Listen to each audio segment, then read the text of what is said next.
Esse é o ValenteCast, um podcast sobre direito, educação e tecnologia, e hoje mais um episódio sobre a Lei Geral de Proteção de Dados Pessoais, com uma análise específica da aplicação da lei nas atividades de venda e locação de imóveis.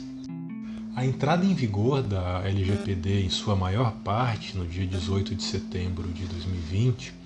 exige mudanças, inclusive culturais e de comportamento de todas as pessoas naturais ou jurídicas que de alguma forma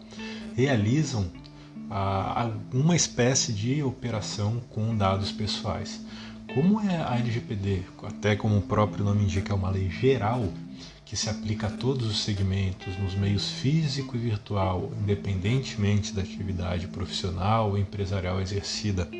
pelo agente de tratamento, em tese todas as atividades econômicas devem ser impactadas e já são impactadas pela lei,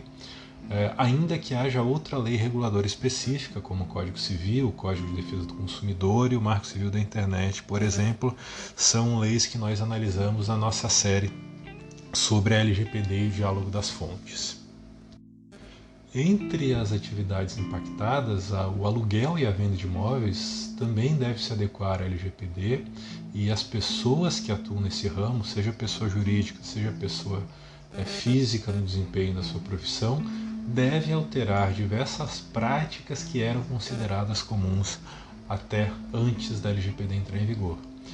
E aí não é por acaso que a primeira sentença judicial no Brasil que mencionou a Lei Geral de Proteção de Dados em um caso individual envolveu justamente a comercialização de imóveis por uma construtora. No caso, após assinar os contratos de compra e venda com os clientes que adquiriram apartamentos no bairro de Moema, na cidade de São Paulo, a construtora compartilhou os dados pessoais informados no contrato, como nome, telefone, e-mail, endereço, com outras empresas, algumas instituições financeiras para eventual financiamento do imóvel, vendedores de consórcio, escritórios de arquitetura e lojas de imóveis planejados. E essa construtora fez isso sem qualquer conhecimento ou consentimento dos consumidores que compraram apartamentos nesse imóvel. E por isso a construtora foi condenada ao pagamento de compensação por danos morais no valor de R$10 mil, isso em apenas uma ação proposta por um dos compradores de apartamentos nesse empreendimento na cidade de São Paulo. E o autor alegou e comprovou no processo, inclusive por prova testemunhal, com outros compradores de apartamentos no mesmo imóvel, que ele foi importunado com diversas ligações de empresas com as quais ele próprio não tinha qualquer relação e não tinha fornecido os seus dados pessoais. Eu acrescento ainda que, independentemente de a construtora ter recebido alguma contraprestação por esse compartilhamento de dados, a prática que é conhecida como venda de banco de dados, ainda que não tivesse recebido nenhum valor, isso não faz diferença nenhuma no caso, porque desde a entrada em vigor da LGPD, essa atividade de uso compartilhado deve ter sempre uma base legal, artigo 7º para os dados pessoais e artigo 11 para os dados pessoais sensíveis, melhor dizendo, a base legal para as operações de tratamento de dados, e o uso compartilhado deve sempre ser informado ao titular dos dados, sempre, ainda que não seja necessário seu consentimento, é o que prevê o artigo 18, inciso 7 da LGPD. E aí, de novo, eu volto para a autodeterminação informativa, um fundamento previsto no artigo 2º, inciso 2 da LGPD, que já foi objeto de um episódio específico aqui no nosso podcast e do qual derivam os direitos dos titulares, e os primeiros direitos derivados do fundamento da autodeterminação informativa são justamente o conhecimento e o consentimento. Quando não é exigido o consentimento, o titular tem sempre assegurado o conhecimento, ou seja, o direito à informação. E aí isso traz como consequência o dever do controlador de informar ao titular sempre que realizar o compartilhamento dos seus dados pessoais. Por outro lado, na perspectiva do vendedor ou locatário do imóvel, o compartilhamento de dados relativos ao imóvel, como o valor, a área, as características, a localização, entre outros, é do seu próprio interesse. mas essa atividade não é regulada pela LGPD, porque aqui nós estamos falando de dados que não são relacionados a uma pessoa natural, mas a um bem imóvel. Nessa situação, se a empresa também quiser compartilhar dados do proprietário do bem com outros profissionais do mesmo ramo para auxiliar na venda ou na locação do imóvel, ou até mesmo, se for possível, identificar o proprietário a partir do imóvel, ou seja, se ele for conhecido na cidade como proprietário de vários imóveis, entre os quais aquele, ou se for uma cidade pequena também e for fácil de identificar o proprietário do imóvel,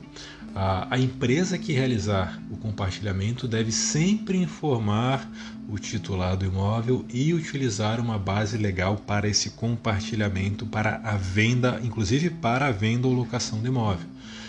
E aí as bases legais em regra que podem ser usadas nesse caso é o próprio consentimento do titular ou o legítimo interesse do controlador